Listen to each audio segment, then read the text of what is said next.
Olá, como vão?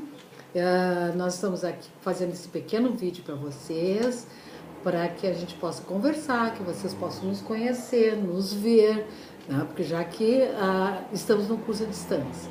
Sou a Beatriz. Sou a Iris. E nós vamos fazer um jogralzinho, aos pouquinhos. Bom, nossa ideia então é expor para vocês um pouco do que nós pretendemos trabalhar com vocês nessa disciplina que trata de ambientes virtuais de aprendizagem, né? Então nós pensamos num determinado roteiro, nós vamos debulhar agora com vocês como é que vão se desenvolver essas 4 semanas, e a nossa ideia seria começar explorando as possibilidades que os ambientes virtuais trazem para as nossas crianças, para o nosso trabalho em sala de aula. Iris, é importante colocar para eles que já há, quando se fala que nós vamos trabalhar com ambientes virtuais, é porque realmente já há uma confirmação de que é importante e é necessário que se trabalhe com tecnologia digital e que esses espaços façam parte do cenário da sala de aula, né? Hoje já não se pode mais pensar uma escola que não tenha, fazendo parte do processo de sala de aula, a presença desses ambientes. O que a gente já sabe, por exemplo, através de Piaget, que um fator fundamental para que haja aprendizagem é a nossa ação sobre determinados objetos, sobre determinadas circunstâncias, dentro de determinados contextos. Então a gente aprende na medida em que a gente age sobre. Isso pode ser uma ação física, mas pode ser também uma ação mental.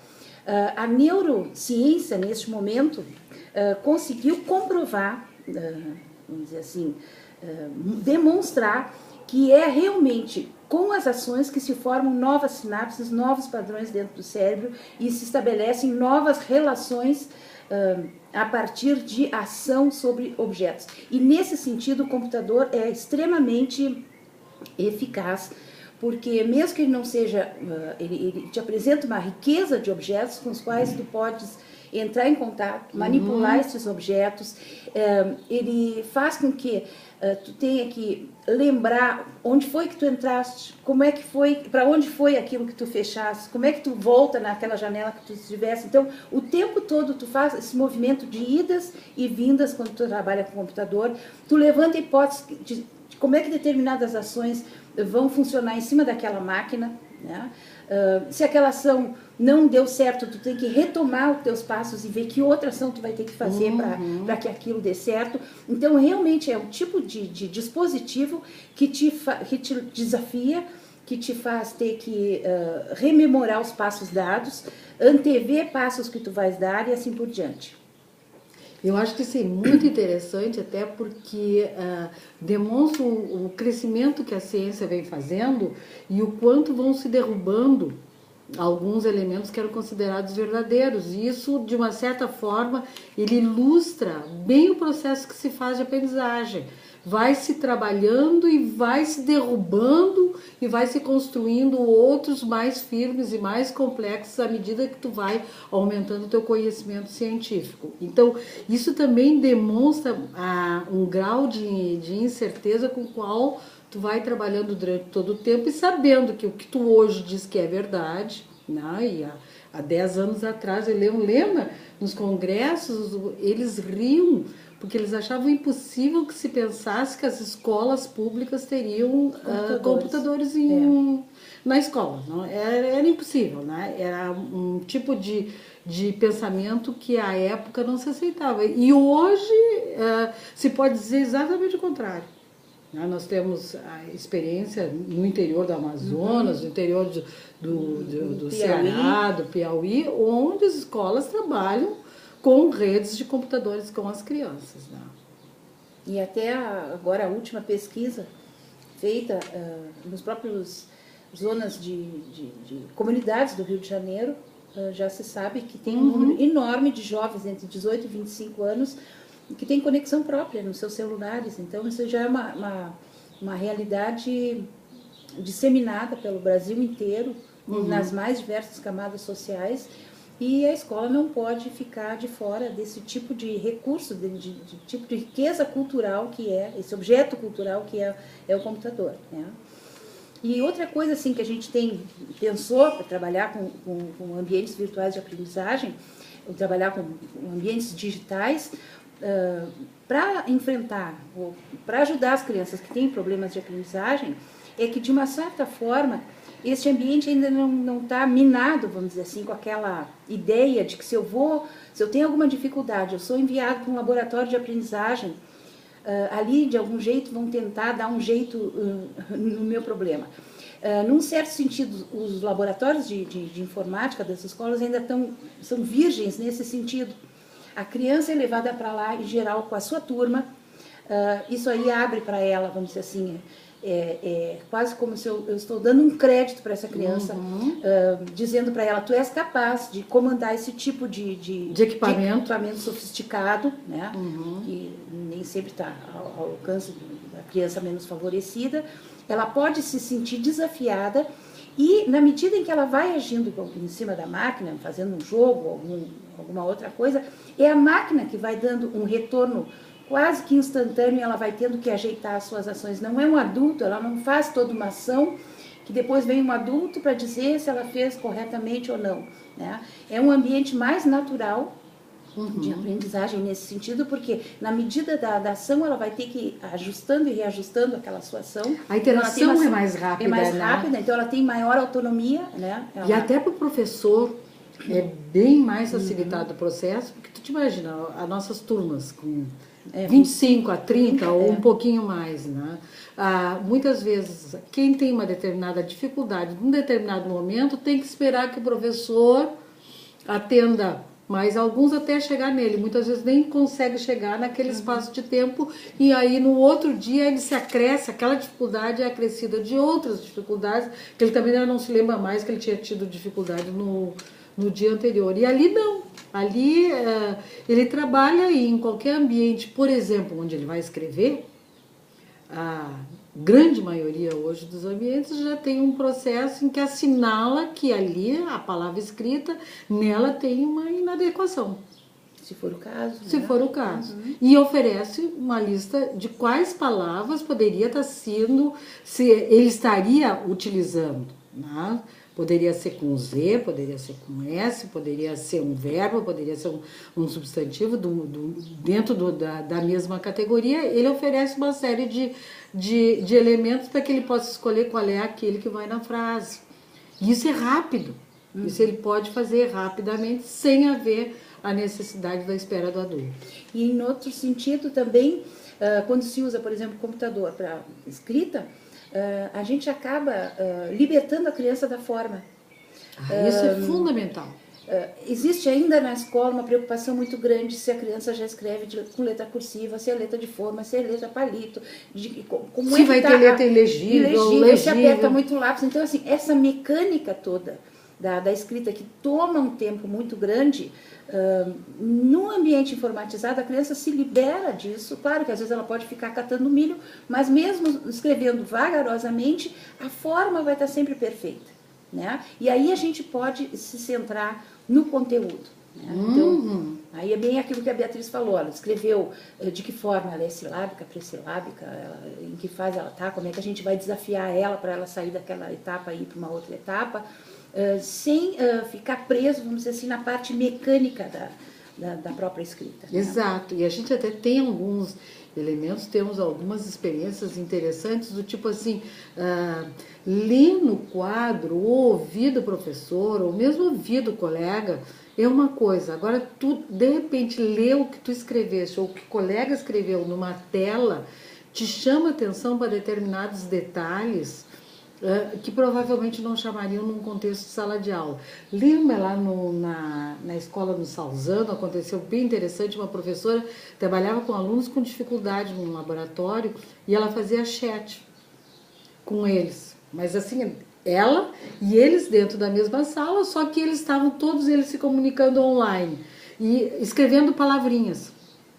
E aí eles tinham que ler a palavrinha e colocar uma palavrinha que tivesse relação com aquela para os outros lerem, colocarem uma palavra que tivesse relação. Então, essa dinâmica que era feita ali, inclusive ela fazia ditado com eles, ela falava enquanto eles faziam coisas no computador, ela falava, eles escreviam.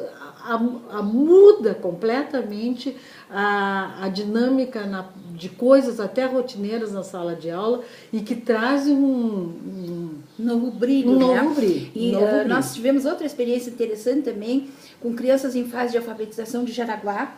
Nós estávamos aqui em Porto Alegre, entramos em chat com essas crianças que estavam se alfabetizando em Jaraguá.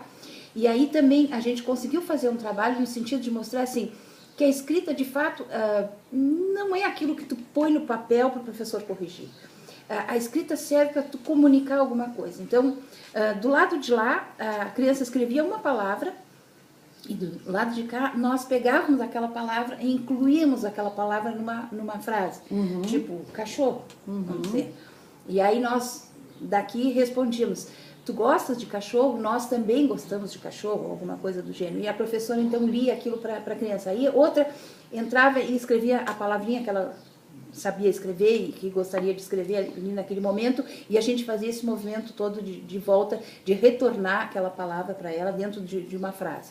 Então, existem inúmeras formas de se trabalhar com escrita, com crianças que têm dificuldade de escrita, usando esse tipo de recurso e usando realmente a escrita para comunicar alguma coisa, ou seja, não tirando a escrita do seu contexto de origem, que é a comunicação. Né? Isso, e o que é importante nesses processos todos é que, de uma certa forma, tu está colocando ali à frente dele um processo de autonomia. Porque à medida que ele vai trabalhando e que ele sente de que há um crédito em relação a ele e que ele pode responder esse crédito, ele autonomamente vai se tornando mais fortalecido, né? E vai fazendo os processos, vai desenvolvendo esses processos também de uma forma, né, grupal, mas também individual e de forma mais interessante, mais produtiva. E dentro do ritmo deles, que é muito importante, cada um dentro do seu. Isso é o ritmo. Isso de uma certa forma também vai trazer como uma consequência importantíssima a autoestima, o aumento da autoestima, que é, sem dúvida nenhuma, um dos elementos, eu acho que mais frequentes e mais presentes quando se trabalha com dificuldades de aprendizagem. Sim, né? Ele é um elemento que está sempre ali. Sempre, até pelos próprios relatos que vocês fizeram, né? Ele está sempre ali, né? Aparece muito a questão assim, eu sou burro, eu não sei, eu não consigo. Eu não consigo. O medo de errar, né? E nesse tipo de ambiente, isso ainda não aparece tão fortemente. Não aparece fortemente. Ele não faz não está marcado não como um espaço onde eu não posso errar, né? Até porque, num certo sentido, os adultos também se assustam um pouco com a máquina. Né? Ali o adulto, vamos dizer assim, está mais dentro pé de bondade. Está mais pertinho, não é? Então, que sabe tudo, né? Então, isso também ajuda, né? Num certo sentido. Bom, acho que podemos falar agora de como é que nós vamos trabalhar nas nossas quatro semanas, né? Então, à medida que a gente pensa que esses espaços estão em sala de aula, e o aproveitamento desses espaços pedagogicamente, né, tem que ser feito de outra maneira. A metodologia pedagógica, né, de processos pedagógicos, ela não pode mais ser uma metodologia em que transmissiva, né? em que a interação com os colegas e com os objetos e com o professor não se faça intensamente. E nem uma metodologia que foca no que está, vamos dizer assim, defeituoso, no que está faltando, no que a criança não dá conta. No lento, no escrever no quadro, no copiar do quadro, tudo isso é um processo lento que ele, inclusive, hoje ele é contraproducente no mundo onde, né, o contemporâneo traz como uma das características a velocidade com que as coisas acontecem, né? Então, essa lentidão que acontece em sala de aula, esse espaço não desafiador, ou um espaço assim parece que mais vagaroso, ele é bloqueador de uma agilidade mental que a gente possa desenvolver com os alunos. Então, numa primeira semana, eu acho que é importante a gente visitar, né, um pouco esse cenário contemporâneo. Isso, panorama, né? Esse panorama. Como é que é o mundo hoje, na verdade, né? Como é que as coisas acontecem? Que tipo de desafios a gente tem que enfrentar? Exatamente. E não é atualmente. uma situação assim, nós não estamos falando de uma situação que é esporádica ou que é especial. Não. Como é que é o mundo como um todo? É o século XXI, né? Como é o Que tipo século de XXI, como é que dificuldade a nós gente tá? vivemos, só que a gente muitas vezes não para pensar em como é que a gente está vivendo. Como é que as coisas Na acontecem. velocidade da mudança. Isso, da né? complexidade dos problemas que aparecem, no instantâneo, na necessidade de interação e na quantidade de interações que são feitas. Na né? mobilidade. Na mobilidade. Né? Então, são essas coisas que na primeira semana nós vamos fazer uma passada. Apanhado geral. Um apanhado geral. A gente não vai, na verdade, trabalhar aprofundando. Provavelmente vocês terão um tipo de trabalho onde a resposta que se espera não é uma resposta teórica, é muito mais no sentido de identificar os elementos e pensar nesses elementos em relação ao mundo em que nós todos estamos. E que, de fato, né, eles estão ali e muitas vezes a gente não consegue perceber ou trabalhar com eles. Então, essa seria a primeira semana. Aí a segunda semana... Eu acho que a gente vai ter que dar uma pausa para começar de novo, que nós já estamos com 16 minutos, é capaz de não dar tudo. Né? Então sim. Então nós vamos dar um tchauzinho aqui e voltamos daqui a pouquinho. Voltamos daqui a pouquinho, porque senão o vídeo fica muito comprido. Isso. Até já. Tchau, tchau. Quem sabe cortar.